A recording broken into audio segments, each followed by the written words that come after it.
Hey y'all, I'm Reese, and welcome to Making Meaning.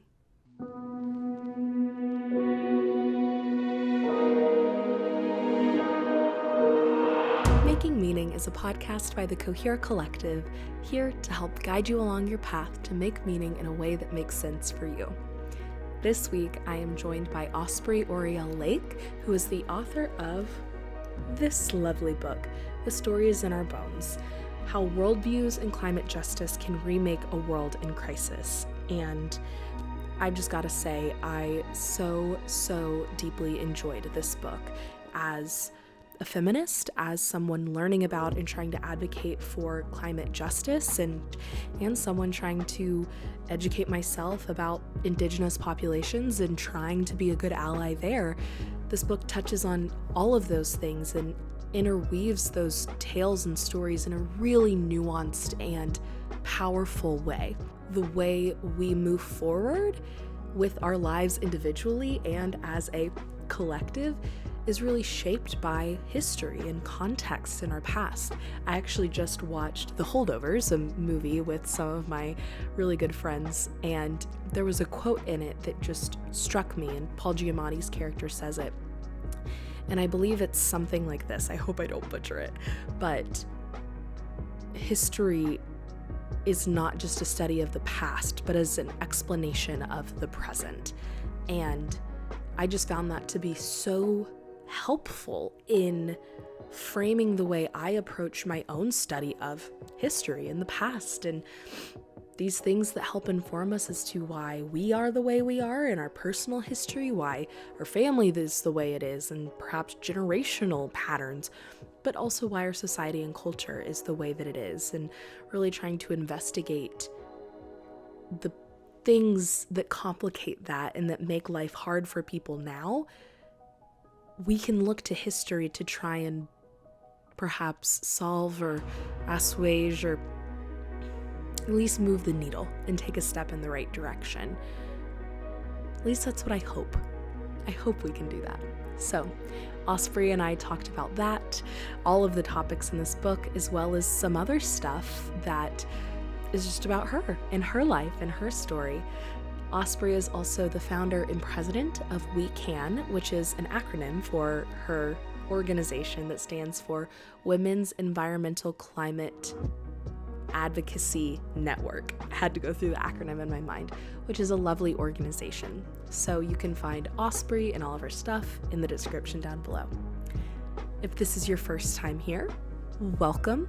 Please subscribe wherever you are listening and give us a rating, leave us a review, like the video, leave a comment.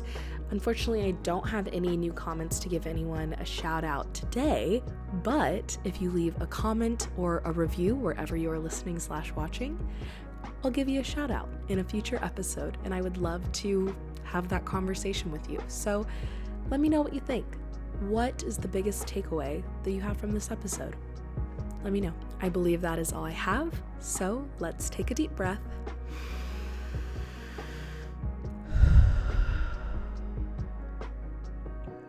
And get started. Osprey, thank you so much for being here with me. It's afternoon for me. What time is it where you are? It's afternoon as well. Afternoon. Okay, well, thank you so much for being here with me this afternoon. I am so deeply excited to discuss The Story is in Our Bones, a lovely book that you have written. And just thank you. I want to start with gratitude for you being here. Well, I really appreciate being here and thank you for inviting me to be a guest here. Absolutely. So the first question, to continue our theme of gratitude thus far, that I always like to ask is just, what is one thing that you're grateful for right now?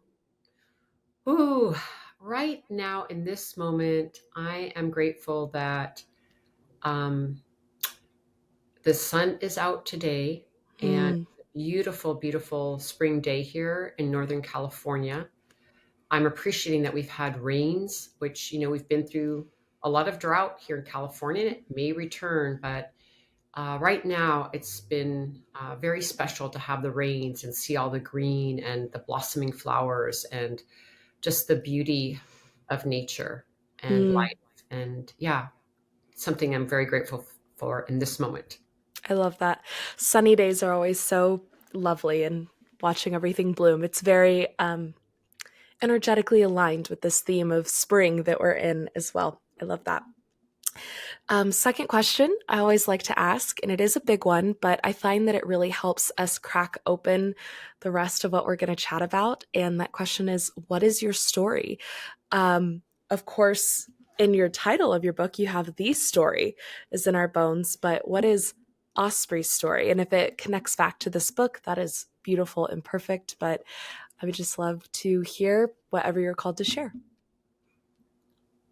Such a deep question. Do we have like 6 hours? Right. I will do a short version. And yeah, it definitely connects to why I wrote my book, The Stories in Our Bones, How Worldviews and Climate Justice Can Remake a World in Crisis. So that subtitle of How Worldviews and Climate Justice Can Remake a World in Crisis, I think is really a song I've been singing throughout my life. I talk in the book a lot about my childhood and what influenced me to then eventually create the Women's Earth and Climate Action Network, or WECAN, which is the organization that I founded in 2009, which is dedicated to women and our role in really bettering our society and healing the earth, and really recognizing the incredible need and powerful role that women are playing in regard to this incredible moment of time that we're in. And the way to navigate our path forward really depends on girls and women's leadership. And that's a big part of my life, is women and the earth. If I was going to put it into a little nutshell, and just my passion for the rights of nature, for the rights of women, the rights of Indigenous peoples, the rights of future generations, and to decolonizing our minds and hearts. And as a lot of our beautiful sisters from Brazil, who I just spent this last weekend with, beautiful Indigenous leaders from Brazil, they like to say we're reforesting our minds. Not only do Mm. we need to reforest the earth and protect the old growth forest, but we need to reforest our minds. And I really love that as well. So yeah, that would be, what led me to, start my organization, have variations of my career throughout my life, and to write the book. Yeah, I absolutely love that. And I think that one thing that your book does so brilliantly is tying together this concept of decolonization with not just the physical land, because I think so often that is where we go, but this mental, emotional, spiritual land that is tied to physicality in a lot of ways, but is also intangible. But that property is also just as important in what we have say over and autonomy over. So thank you for sharing that.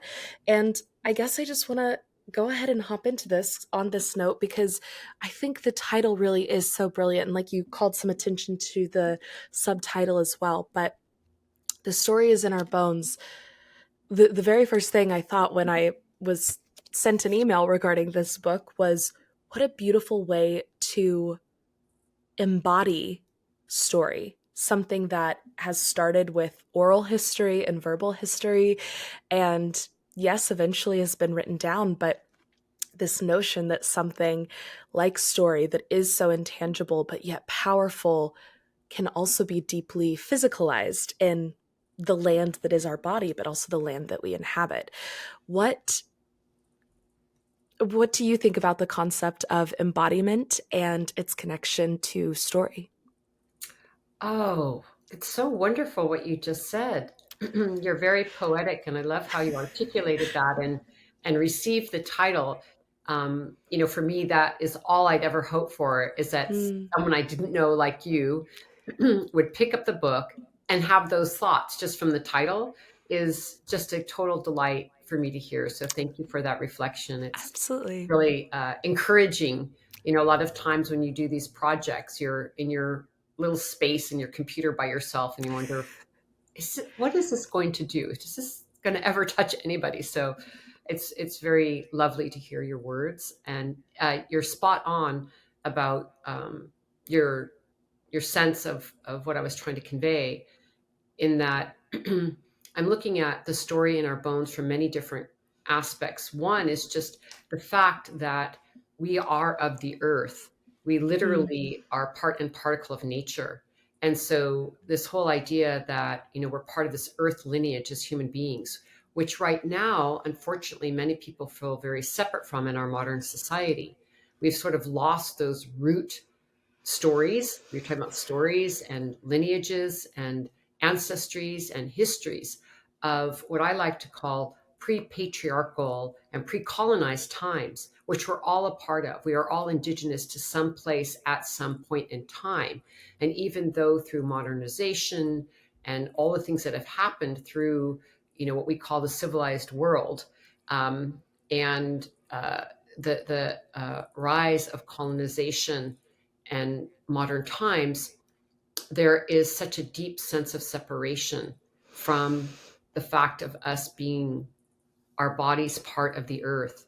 And Mm. as you know from reading the book, I go through a whole several chapters talking about, how we not just metaphorically, but in reality come from the stars, and how we're made up, our DNA, our structure, all of the elements of our body literally come from the stars. And how important it is to remember those stories of how we are forever intimately connected. We are nature. And I think this is very healing for people.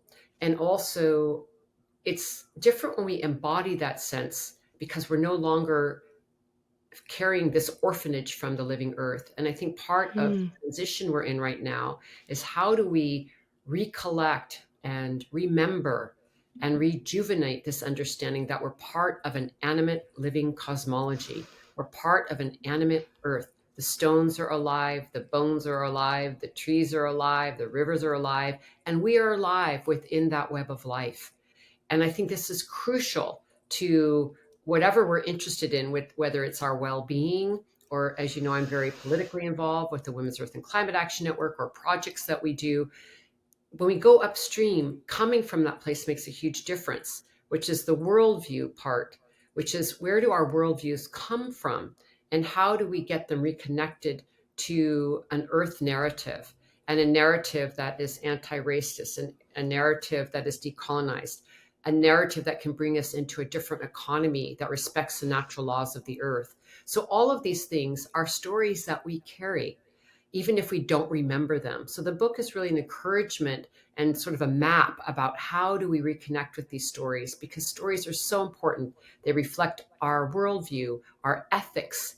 And yes, I get into some really deep topics around how our religious beliefs have influenced us, how patriarchy has influenced us, and how we need to dismantle and deconstruct a lot of these dangerous systems and feed ourselves a new story that is really healthy and equitable. And this is what I'm really getting at. And it starts with our bodies and embodying and understanding who we are, which is why the story is in our bones. And also, just to say that I was looking, just at the science of our bones and how they create our red blood cells, and some of our DNA is also kept in our bones. And so bones are also a place where world making and life is being generated every day in our Mm. own bodies.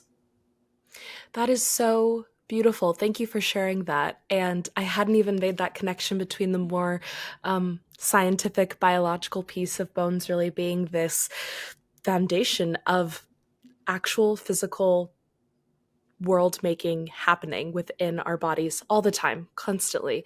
That is so fascinating. One thing that you just said that I found really beautiful is that we have this orphanage from the living earth. And I think that that's such a beautiful word to use in this conversation, specifically because when we think about earth, we often think about the mother, Mother Gaia, um, Mother Goddess. And orphanage, of course, is tied to an alienation between parent and child. Can you talk to me a little bit more about the land being a form of source for humans? Yes, I think one of the, you were asking when we first started, like what do I have appreciation for? And I was sharing about nature, Mother Earth. I think, on the other end of it, I think my biggest grief and sadness is around how humans are treating each other. And then I would also say the land, Mm. and the grief that so many people carry around feeling disconnected, not connected to community, whether that's the human community or the community of the ecosystems that we live within. And especially because most of the world's populations now live in urban environments. So it's really even more so easy to forget, even the fact that we're on all these electronic devices all day, and what we're focusing on in the media isn't necessarily nature oriented. On top of it all, many of us are living in cities. So we can forget that the earth is underneath the cement, that the sky is above, and the moon and the stars and the sun are, cycling around us, and that we are on a living planet. It is so easy under the pressures of just, paying our rent and putting food on the table and managing family situations and everything else. It's really hard to remember the fact that we're on this living earth and the generosity of all that Mother Earth gives to us wherever we are. And so for me, the question of, the land is like, how do we help each other and help ourselves reconnect to nature in any way we can? Because this is what can bring so much healing to us, and also undoes that sense of orphanage. And how do we, I think it's a deep pain that many people carry, even if it's not named, just something about, I'm not totally present. I'm not really fulfilling what I'm here to do in this life. I think one of the most important things is to go back to the earth and listen to the land and remember who we are as, children of the earth and this incredible gift of life. And it all seems so simple, like we should know these things, but the fact is we're not usually connected to them, or it's not even something we talk about on a regular basis whatsoever. And we have Right. all these other worries. And yet I find that when we connect with the earth, there's so much healing. There's a lot of fears can be assuaged. There's a lot of knowledge and wisdom that comes directly from the land when we're quiet and we listen. And I would just offer for people, to go for walks whenever you can. Even, every city has a city park. Go in the daylight if you're concerned about going at night. Walk with friends. Um, I have friends in the city who grow herbs in their windowsill because they have no access to land, no backyard to grow a vegetable garden, but they have like little wooden boxes in their windowsill where they can grow their kitchen herbs. Even that can be so beautiful for children, for any of us, just to get our hands on the earth and watch the beauty of plants growing. So gardening and walks and taking this time, even in the city at night, you can look at the night sky. There's a lot of light pollution, but you can still see the moon and you can still see the clouds. And I think everything we can do to remember that we can't live without nature, and that we need to bring nature into our daily life. It will help guide us in big, beautiful, powerful ways. Mm. I completely agree. And I absolutely relate to the struggle that you're kind of discussing with this forgetting or lack of remembering with, the fundamentalness that is all around us, and fundamentally who we are as human beings, what we are as human beings is natural, is in accordance with the natural flow of nature. And like you said, we're one small piece of this beautiful web. And I think that the suggestions for helping us to remember, kind of having that herb garden or going on walks, are almost a really beautiful way to like tie a string around your finger, metaphorically, as a reminder to tap back into that feeling.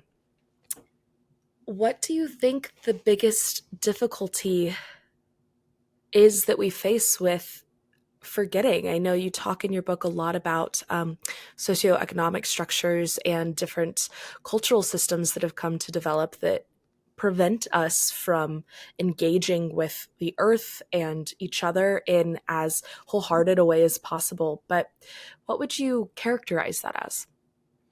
Well, I think that we are in a very intense and amplified moment in our human story, speaking of stories, and our reality. I mean, When we look at the climate crisis, when we look at environmental degradation, when we look at the, you know, ongoing onslaught of Indigenous peoples, and the stealing of their lands, and the way of the assault on Indigenous peoples who are close to the land. When we look at um, the violence against women, we see how connected it is to violence against the earth.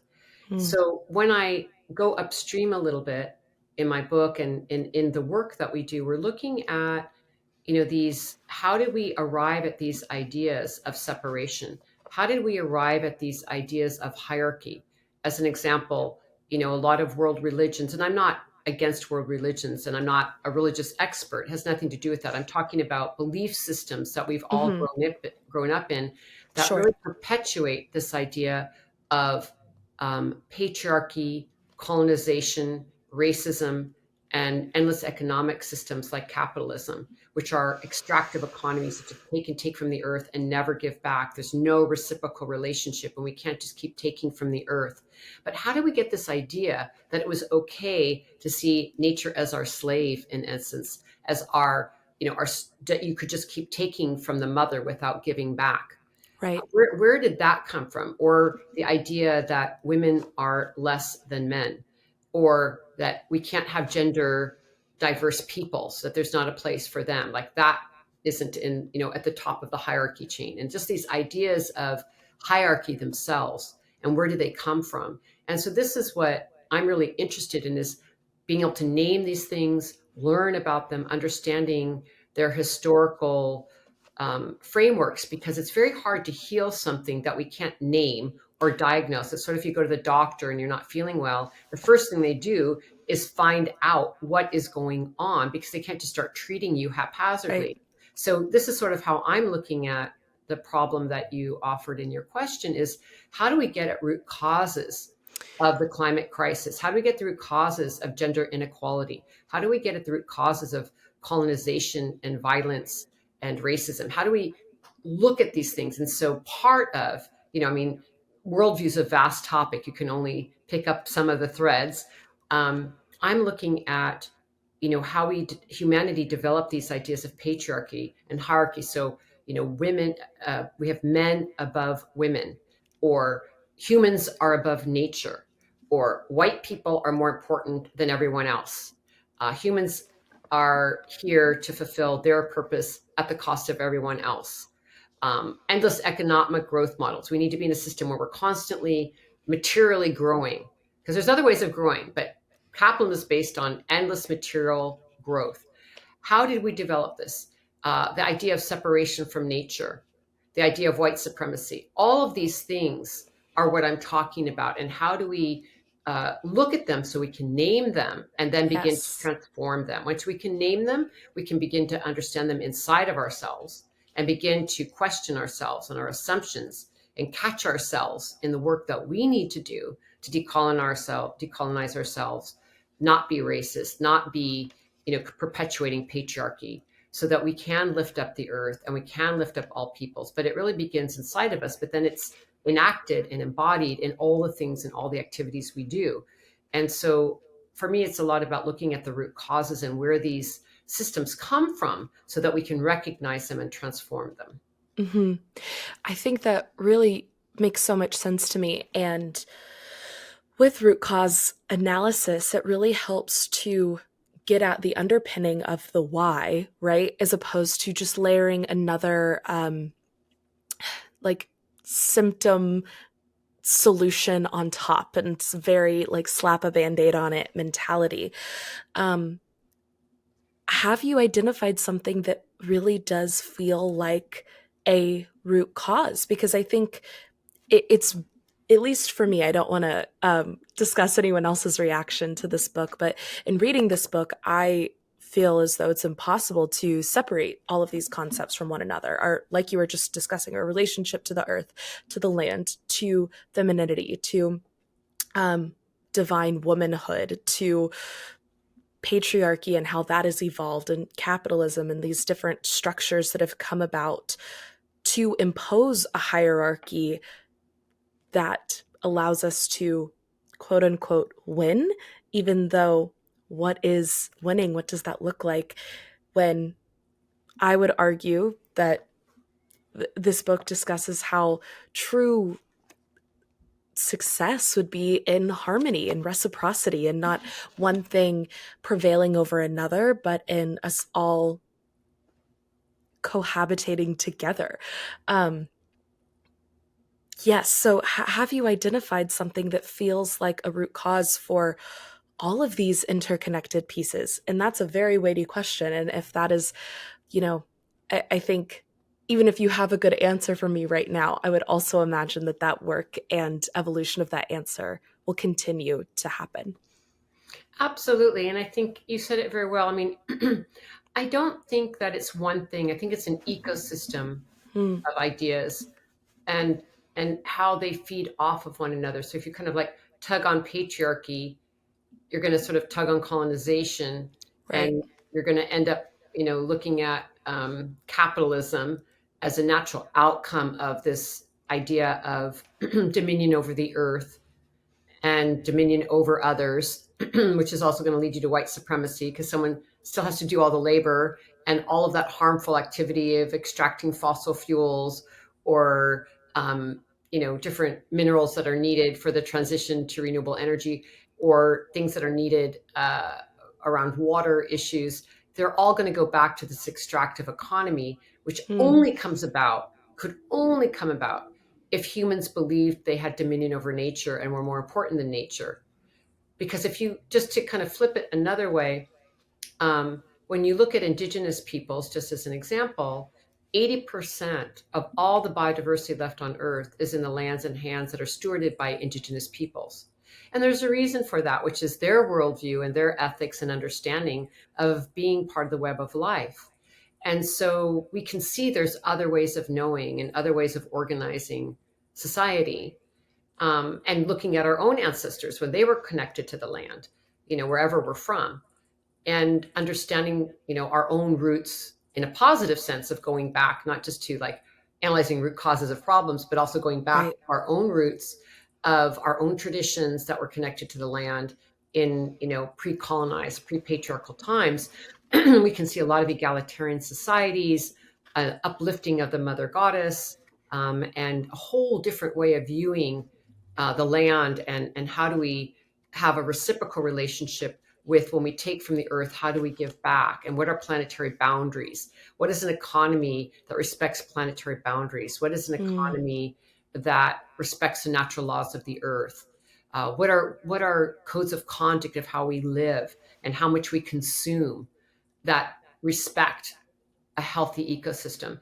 And so, yeah, I think it's a lot about also understanding, that there's an ecosystem of causes that got us into this crisis. But when you start looking at them, you realize you can't sort of just look at one without the others. Right. But I do think sort of a big part of it started with patriarchy.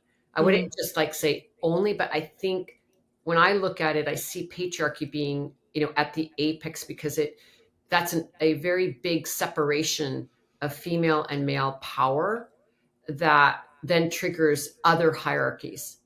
So, Hmm. and that goes back long, long ago. And in my book, as you saw, I go through different histories of the evolution of the patriarchy and the rise Yes. of the patriarchy. So there's also that. They're all connected, but patriarchy, I think, is really core to it as well.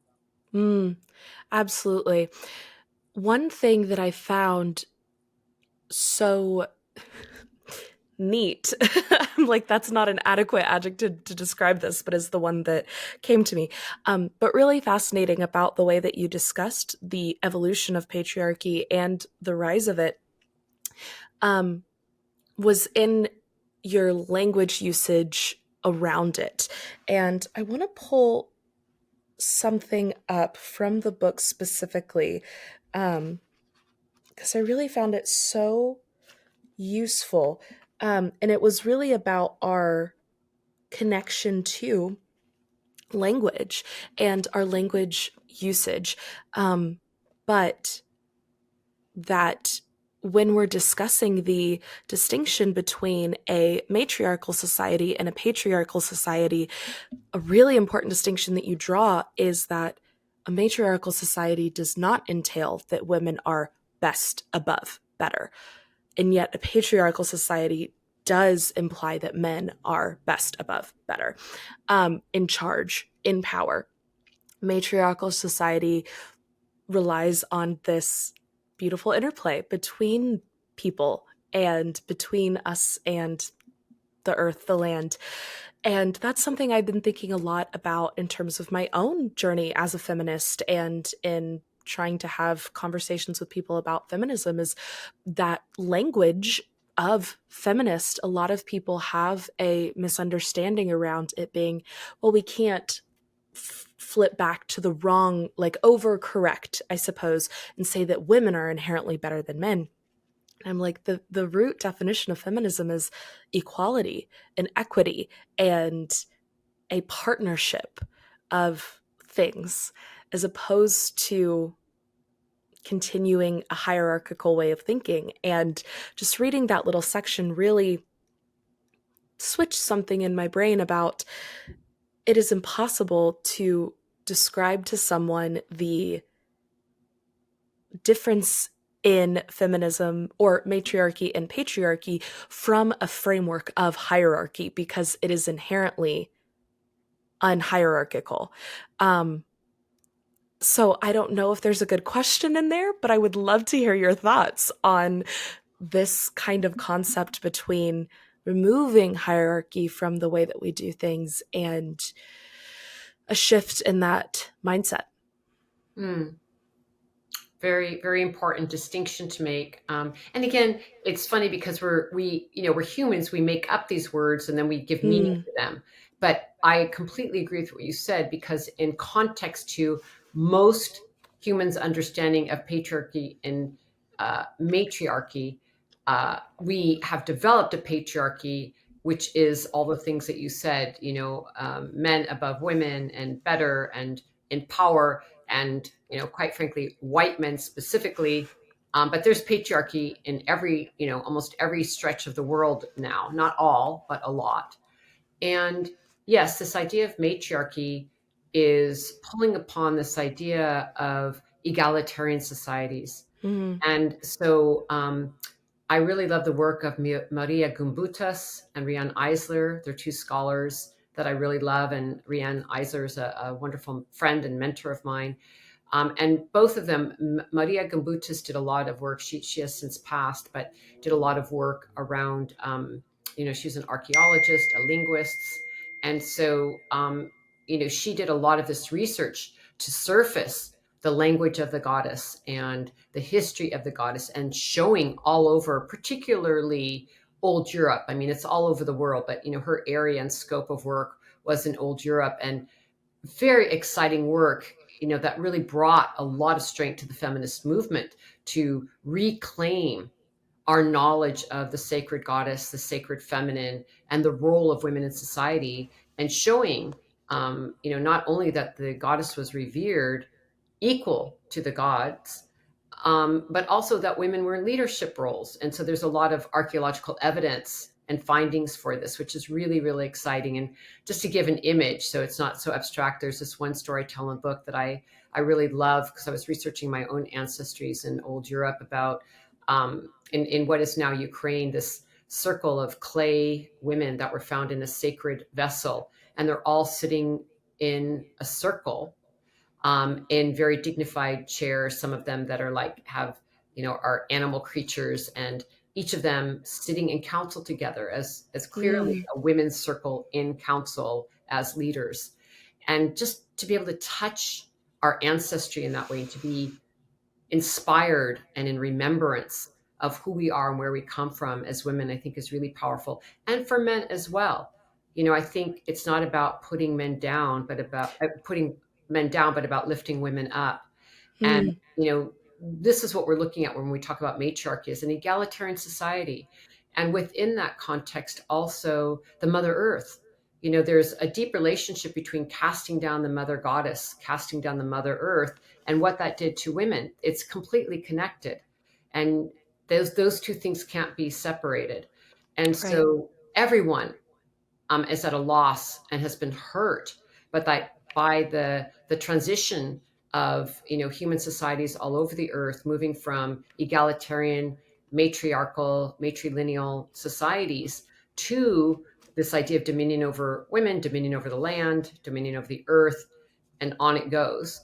And so this is what we're calling upon when we say matriarchy, is we're talking about how do we live in relationship with each other and the land in a way that is harmonious. And this is what we're Mm. calling forward. I mean, it's funny.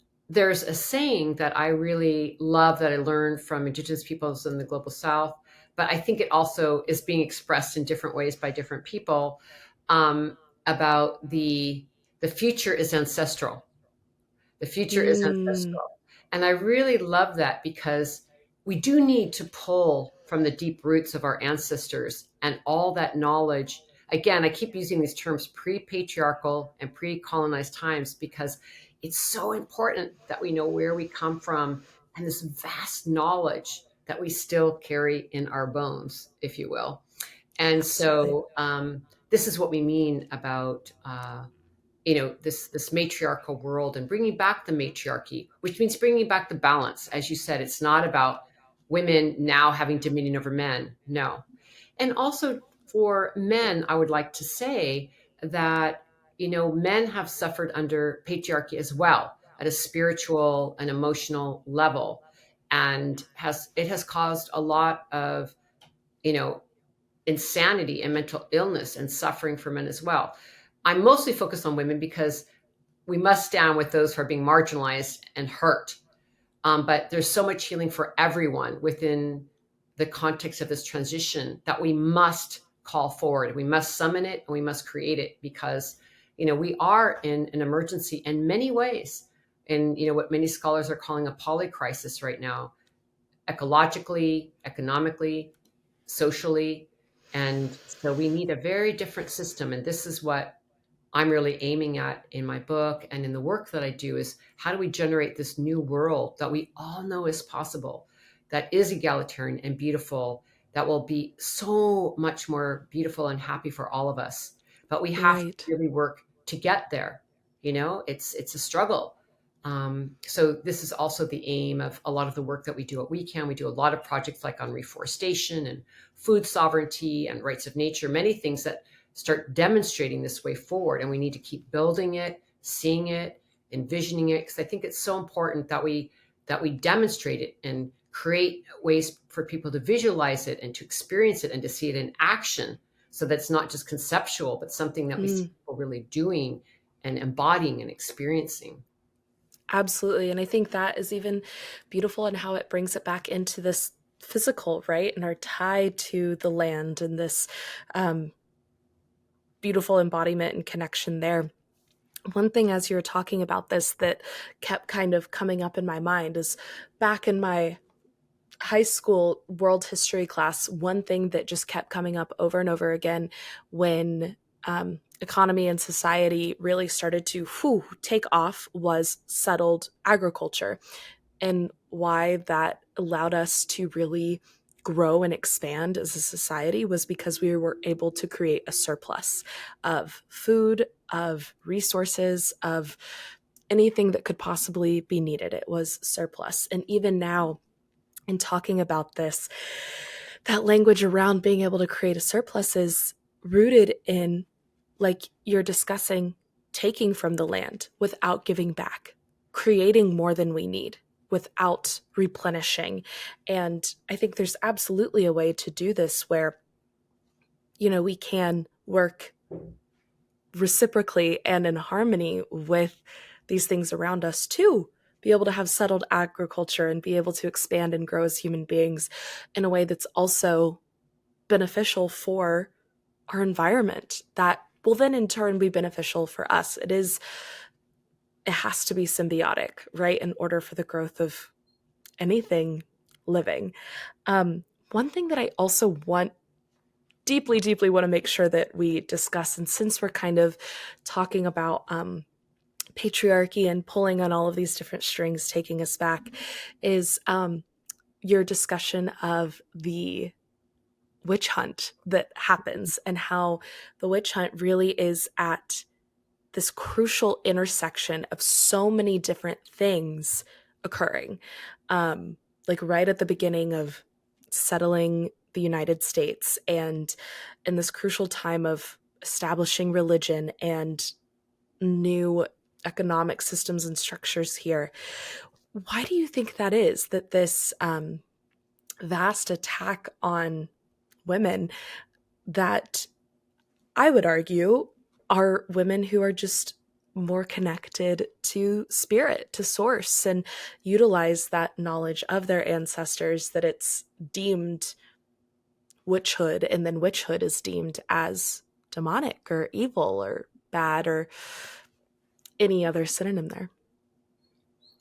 So in the book, I'm kind of taking us like on a historical journey. So people, again, are able to name, the causes of how we got here, because that gives us power to dismantle and transform them. So I wanted to do a dive into the witch hunt so people could see that there really were, part of this arc of history, and how the patriarchy, again, seeing women as less than men, had happened for thousands of years already, and really set the stage for the witch hunts to happen. And it would take me a long time to put all the pieces together here. Sure. So I'm just going to do a few little pieces, but I just really want listeners to know, like, no, there's a lot more than what I'm about to say. But Absolutely. the little window that I'll share right now is that, when we see the desire for colonization, we had feudalism in Europe at the time, and the control of the wealthy elite, which is part of, that, which also set the stage for capitalism. But this extractive economy has been going on for a long time, even older. That's very connected to patriarchy. And so one of the ways in which the patriarchy continue to take power and hold on to power and grow power is to go after the women who were connected to the earth, had all their herbal remedies, had tremendous power. So it's a lot about a power struggle. And one of the ways that the church and corporations, not by that name, but people creating economies that are the seeds for capitalism, corporations, they had to develop a way to control people and to control the land. And one of the ways that was done is through the witch hunts and taking powerful women and demonizing women, so that these world religions that are based on patriarchy could rise. And so there needed to be a reason that the women should not be honored, and that the divine feminine should not be honored, and that there were no more priestesses or women in divine holy roles. And so we see, the witch hunts coming into this as a way of gaining more power for the elite.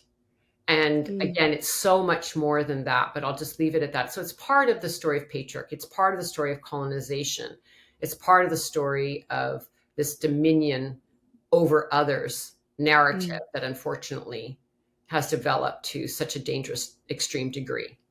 Right. And we see Absolutely. this, just like get it right here in the United States, with all the struggles to take away women's autonomy, that we're back at fighting over abortion rights again. So it's all one big story that keeps manifesting itself in different ways. It's a struggle that goes on. I mean, we think about the witch hunts in the past, which they are, but the ramifications, the implications, the imprint in modern society is deeply here, which is why I wanted to mention it. And like I said, it's so big. I could go on and how it's impacted every woman I know, even though if they don't even know about the witch hunts. There's certain ways that women have fears or disassociations or concerns about being close with other women that are still carried on from our memory as women that are in our bodies, and even subtly carried on from mother to mother to mother to mother to children to children to children to children. And so, it's something that we can't leave out, so that, Can you edit this? I'm blowing it. Sorry. Yeah, no, absolutely. But you are Kind of absolutely not lost it. blowing it at all. But Okay, I can sorry. absolutely make a little edit. Just I'm going to back up. So we see this story being passed on from mother to daughter, mother to daughter, mother to daughter, and it's still in our bodies. And so it's so important to be able to name it, because when you name something, it changes it. It Hmm. disempowers it. It can empower something or disempower it, but it gives us a way to hold on to it and not be overcome by something or overwhelmed when we can name it and surface it and discuss it. And so I think that's part of why it's important to include it in the story. Totally. Man, that just feels so. Well, now I'm even like my exclamation there being man, right? It's like you really start to break down all of these interweavings of language and how we, not to be too heavy handed, but make meaning out of linguistics and our ancestry and history. Um, and it's so true. I absolutely relate to that the history of witches and the witch hunt has been extremely impactful for me and my identity as a woman. And as I'm like, I got my crystals sitting here and the one around my neck, and being someone who, even in our modern day where spiritualism and mysticism and even the occult is much more um, wrapped up in curiosity as opposed to being demonized, there are still groups and people that I confront that do not approve and do not want to move forward with engaging with me because of this. And I think we absolutely do feel those ripples, and whether that's generational trauma or ancestral trauma or anything, that, to take it back to the science like you brought up earlier and is beautifully interwoven in your book, it is genetically coded, and that scientific piece that is literally in our bones, but also in the inner workings of the female or woman spirit that is passed on as well from mother to daughter, is just, I think talking about it is so important. And one of the reasons why I absolutely love this book. There's two things that I'm really curious about, but I'm going to start with one because I don't want to complicate this question too much. But you were just talking a lot about the removal of women from a place of holiness, a place of divinity, a place of priesthood and leadership within the church. And there's a section where you talk about a bunch of different goddesses and how learning the names of different goddesses is really part of your personal awakening. And it's just so beautiful and empowering, and to see which ones you resonate with on any given day or any given moment. And it's to know that that goddess could be speaking through you or sitting next to you or helping you in any moment. Is just, it was such a powerful section for me. And I'm probably going to butcher the pronunciation, so please correct me. Um, Inidwana. Inidwana describes the goddess as a vicious dragon who also howls like a raging storm, imagery that would have been seen as decidedly negative for female deities in later times, but she is life giver, healer, warrioress, and divine. And in this section, that was just so beautiful for me to think about something that is just power, and yet that is thought of as oftentimes negative for a lot of women.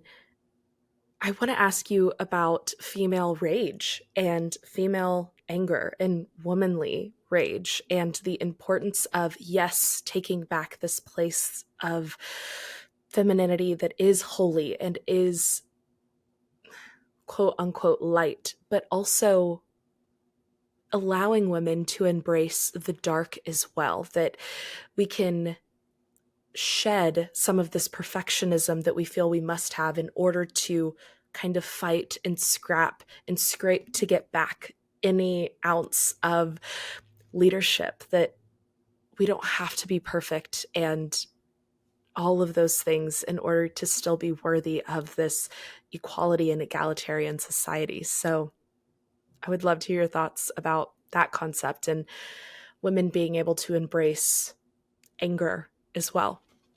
Hmm. Yeah. It's so beautiful that you're wrestling with these things. And I talk to a lot of women of all ages who wrestle with these things and how we represent ourselves as human beings, as fully present human beings in women's bodies. Or I will also add gender diverse leaders, because there's so many uh, gender diverse friends that struggle with Absolutely. these same issues in the hierarchies that we're talking about. And one of the things that is so beautiful, and you knit it together very well with the beauty and power of reclaiming the goddesses and hearing their names, as I mentioned in the book, and how that impacted me as a young woman, because I didn't have those role models. And it's not that there haven't been powerful women, there have been. I mean, we stand on the shoulders of women who fought for the right to vote, and on it goes. Women, indigenous, black, brown, white women, all together fighting in their different struggles. And so we have the actual women humans who have done this amazing work, whose stories are often not told and have been silenced out of history. So a lot of them have been lost, and we need to keep writing women back into history. And it's also very special to hear the names of the goddesses who also have been erased. We have mostly these one male god figures who are not connected to the trees and to the land and anything physical. It's just this floating god somewhere that's omnipresent, which is also part of the disconnection narrative, is coming from that concept of this disembodied deity, God. And so that's also very tied together, which is a whole other conversation. But coming back to your question, so hearing the name of these goddesses and the fact that they take on many forms is very essential for how we can express ourselves and what is feminine energy, or what is the divine feminine. And for me, it's like the divine masculine and the divine feminine are always intertwining and dancing together. I think, putting these sort of attributes just in one category really doesn't work that way. It just gets expressed differently. So we're all humans. We all have love, men and women. We all have rage. We all have love. We all have compassion. We all have, embarrassments. We all have fear. We all have intellectual prowess. We all have creativity. So, we're humans, we have these things, but it does get expressed differently in how we are in our bodies. Absolutely. And the cultural, social, and physical attributes of that are real. But with these goddesses, it's so wondrous to see, there are different aspects that they can be fierce. Like a lot of people want to, in the conditioned patriarchal world, women are gentle and women are quiet and women are nurturing and women do all the nice things. Okay. Just to put it simply. And that's Right. all true. We're all those amazing, generous, caring, giving humans. And that's not all who we are.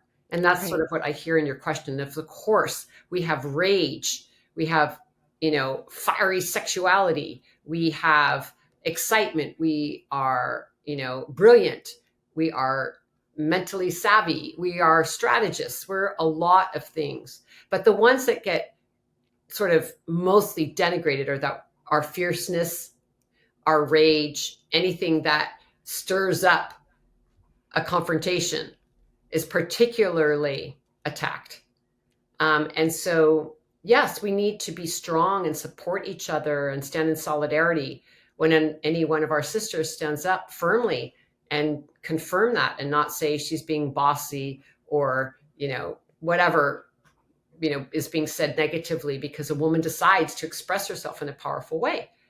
And we need to really change that on a daily basis, and encouraging ourselves and each other to realize this is healthy. This is part of being, a woman. Is every aspect of who we are needs to be honored and respected, and in fact, needed. I would go so far as to say that it is a social and political need. We are missing women's rage. We are missing women's fierceness in the political sphere, in the social sphere. It's what's missing. We need, a lot of us, which, we do what we can, standing up to these men in power and getting things Yeah. straightened out. And it's going to be women who lead the way. And so I spent a lot of my book too showing how women are leading the way, because, you know, when a system's out of balance, one of the key reasons it's out of balance is that things have been left out and you need to add them back in for balance.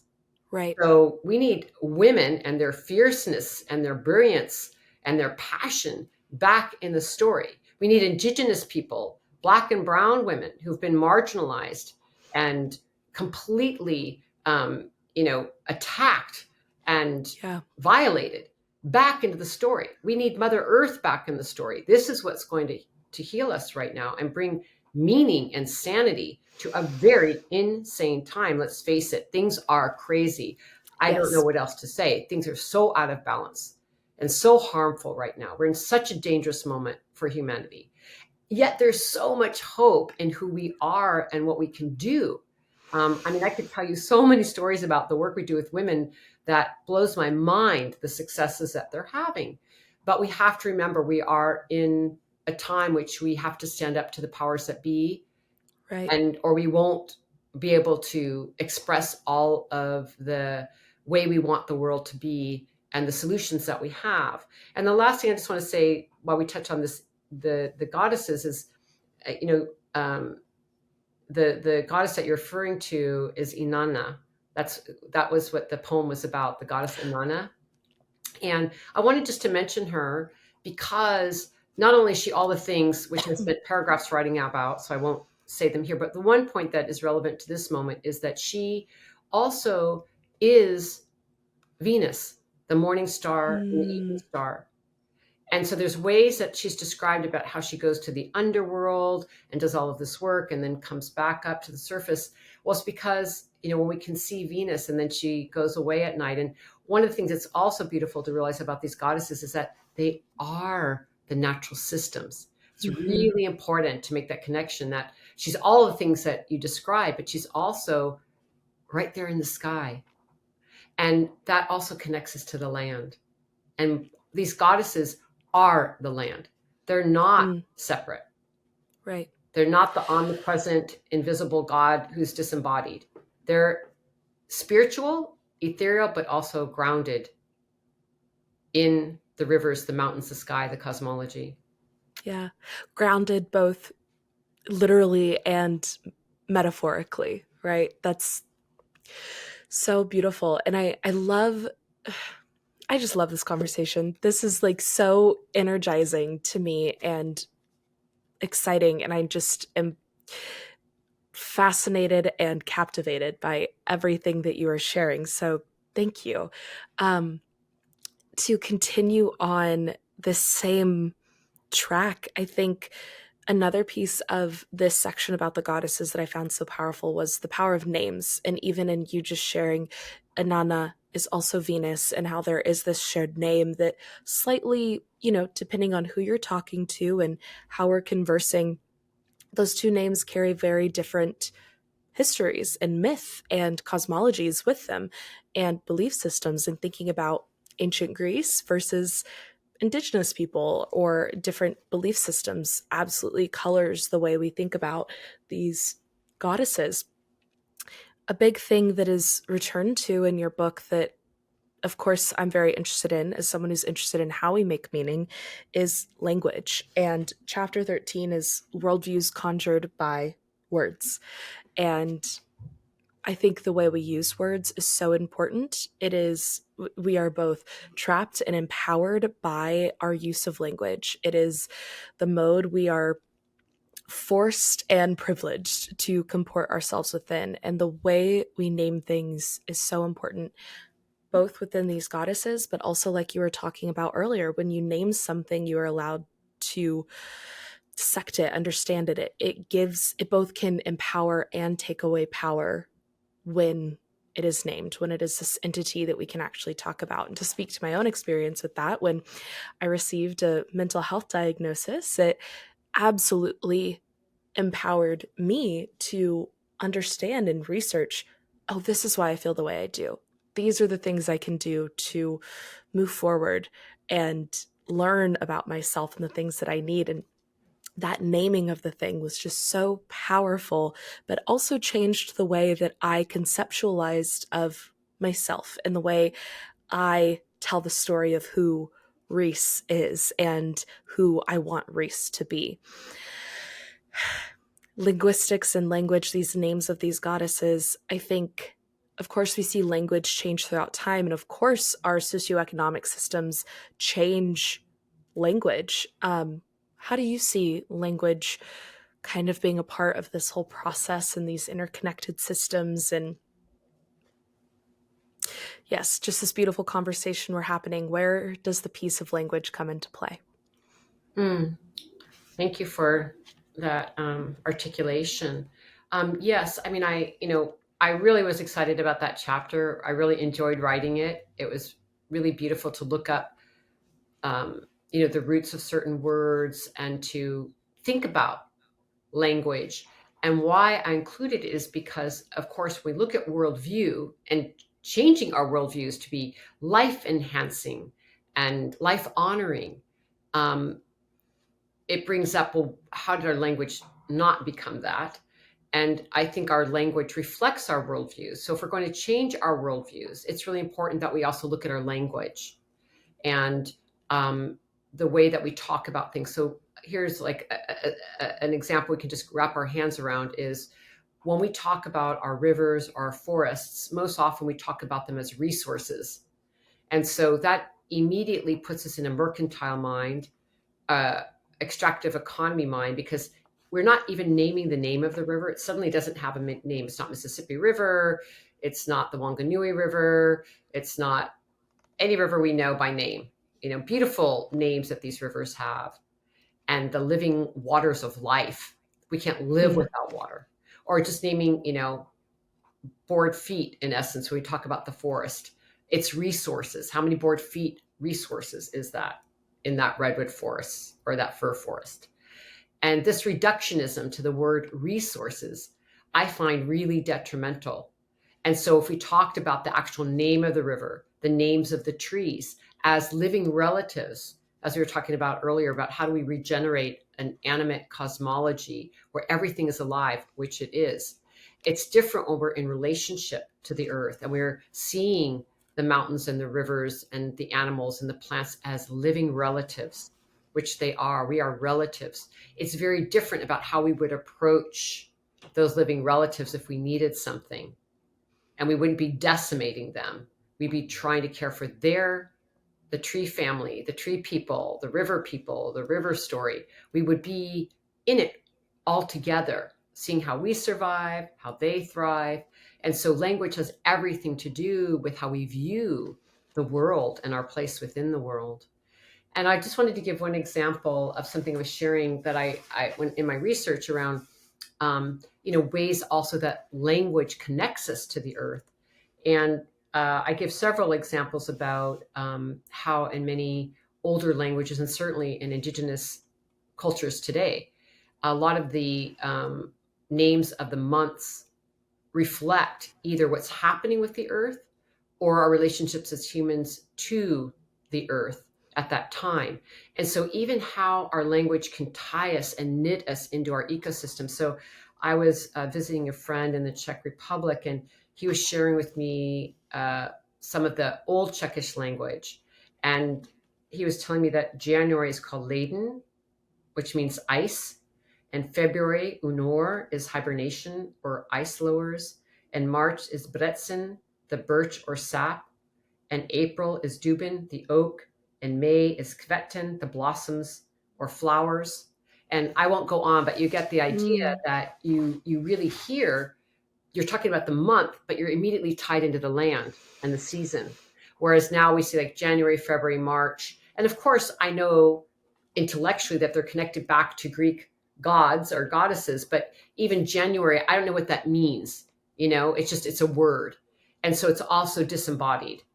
And Right. so just even that, like imagining having every time you say what's, month you're in, boom, you're connected to the land. And so this Right. is what I'm talking about with language, like how we can work to develop an earth-loving language again, and an earth-connected language, I think is part of the transformation we're looking at in the world that we want to bring into being. Absolutely. And I, yes, I just absolutely agree. And I think that what you said there at the end is absolutely perfect. Like intellectually, we can know these things, but to live them, to embody them in how we comport ourselves as human beings is so important for not just that mental reminder, but that physical, bone deep reminder of where we are, what we're doing, the part that we have to play, the small role that we have to play in all of these inner workings. I have one more question from the book before we dive into. I have two closing questions that I always like to ask everyone, but this will be my last one before we hop into the ending of the podcast. In the very beginning of your book, on the 4th page, you ask a question. And I kind of just want to bring that question back up because I just found it so powerful. And it ties into this idea of, can we undo the doing? And so you say, I ask how humanity and I personally can live responsibly and vibrantly in this perilous, uncertain moment. And in this quest, how can we restore all that we can of life-sustaining ecosystems while becoming good ancestors for future generations, here, now, in the liminal time of the Anthropocene? What a powerful question that I think we should all be asking of ourselves. But have you found anything that feels like an approximation of an answer to that question, or something that really cracked open that question for you, or something that maybe inspired that beautiful articulation of that question? Oh, it's so wonderful you brought that up. So, it's in the opening chapter of the book, as you stated, and, it's the theme of the questioning throughout the whole book. So, I took many pages to try to get at that. So to just sort of give like a little feeling, I think, because, I tried to answer that or address, I don't even know if you answer a question like that, you sort of tug at it and find different rivulets that might lead to a river of understanding within that. Totally. I think what I'm called to say right now is something that I was contemplating the other day, about just thinking like, what is a core thing that I've thought about all my life that is the most, it might seem super oversimplistic, but I know that I wake up sometimes, I understand I live a privileged life. It's not like I have this, I'm wealthy and privileged in what people might think in terms of, someone who's always had money and is always cared for. But the privilege of being a white person living in North America is a big deal. I wanted to just name that because it's really important to always remember where we're coming from and how we arrive at our ideas and where we stand. But I think something that's driven me even since my childhood is the fact that we are here on Earth and living in this beauty of nature and the astonishing awe and wonder of all the things we've been talking about, from the rivers and trees and the birds and the animals. And just, if you start looking at all the flowers on the earth and all their colors, all the butterflies and all the different types of butterflies there are, all the foods that we eat, the variety, the magnificence, the thousandfold species that are here, the complexity of them, their behaviors, all the different ways, from the swimmers to the flyers to the crawlers. It's incredible. The fact that we look up at the stars at night, that we're on this planet, all of these things that in some ways I think we've taken for granted. The fact that we dream at night as humans, just the fact that we talk about our dreams, where do they come from? The fact that we love, that we have relationship, that we're all different. I am continually baffled that we're destroying this. If I was going to say it in just one short sentence, like when I think about all that we've been given, all that this existence is, all the magnificence that you can't even describe, it would crush you if you felt it all in one moment. The beauty would crush you. that what we're doing here overall is destructive. Not everyone, not en masse. There's lots of people who are trying to create beauty, but like our overall impact so far is pollution and extractive and harming others. That so unsettles me. And, if you give me a few more minutes, I'll start crying. So I'll stop there. But it really is a core question that can't be answered necessarily, but that drives me. Yeah, absolutely. And I think what a beautiful driving force and driving question. One of my favorite quotes that I think is very in alignment with a lot of what you discuss in this book and have been discussing throughout our conversation is from Martin Luther King Jr. And he says the most important question, the most urgent question we must ask is, what are we doing for other people? And I think when we think about what are we doing for other people, that is also tied up in your articulation of being good ancestors for future generations. How are we being good for other people to come after us, for the people we interact with on a daily basis, for the people that are not white, that do not live this dimension of a privileged life, right? So I think that is extremely powerful and extremely necessary to talk about. And even just personally, I find your ethos on social justice and climate justice really important, because feminism should be inclusive of all these things, should be inclusive of gender diversity and non-heteronormativity and gender conformity. It should be this place of acceptance and harmony, this word that we keep coming back to throughout our conversation. So I just so appreciate that. And I think in not being able to answer these questions, we at least get some really beautiful conversations that hopefully, like you said, can kind of tease out some of these rivers of knowledge or tap into some of these more ancient and ancestral knowledge fountains that are still out there and all around us. To ask my first of my final two closing questions.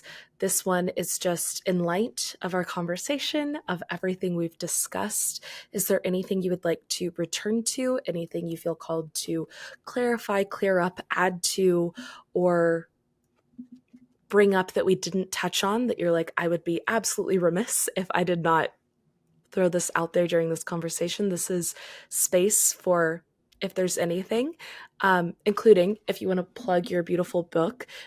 All of your information will be in the show notes and the video description wherever you're listening to this podcast or watching this podcast. You'll be able to purchase The Story Is in Our Bones down below. The link will be there, and absolutely explore more of Osprey's beautiful work. But yes, I will hand the floor over to you. So it's such a great modeling of feminism to ask that question, by the way, just to create inclusivity. There's so much more to say. I'm sure I left so much out. So all I can say is read the book. If you feel moved, no pressure, just like that's where, we can go into a deeper dive. But there's one thing I want to just mention, since you brought it up as we were talking earlier, where I too have learned about the rise of sedentary people and agriculture, and creating, ways to have surplus, and how that leads to harms and all of the things that we discussed. The one thing I did want to say is, again, there's a truth to it and an untruth, in the sense that I think we could also look at analyzing and critiquing some of these analyses, because we do see a lot of Indigenous people who have grown their food, and that did not happen to them. So let's remember that, people who've lived in the Amazon rainforests and Indigenous communities around the world have grown food and collected seeds forever, but that they didn't turn into colonizers and capitalists. So again, that's a whole hour conversation, but I just want to put a little flag. People can kind of sit with that. I've had to sit with it and think, that's really interesting. So I just leave it at that, because I think it's important that we realize, again, worldviews and our relationship to each other and the land impacts anything that we do. So I'll just leave it at that. Absolutely. Thank you for noting that and kind of putting a little pin there.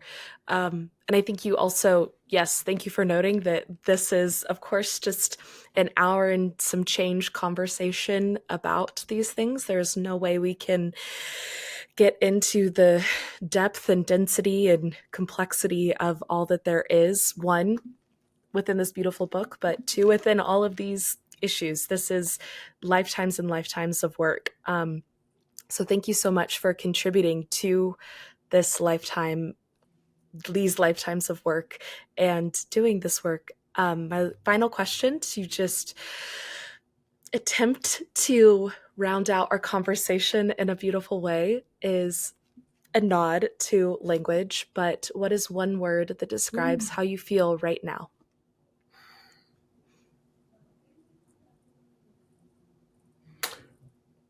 What popped into my mind is the word joyful.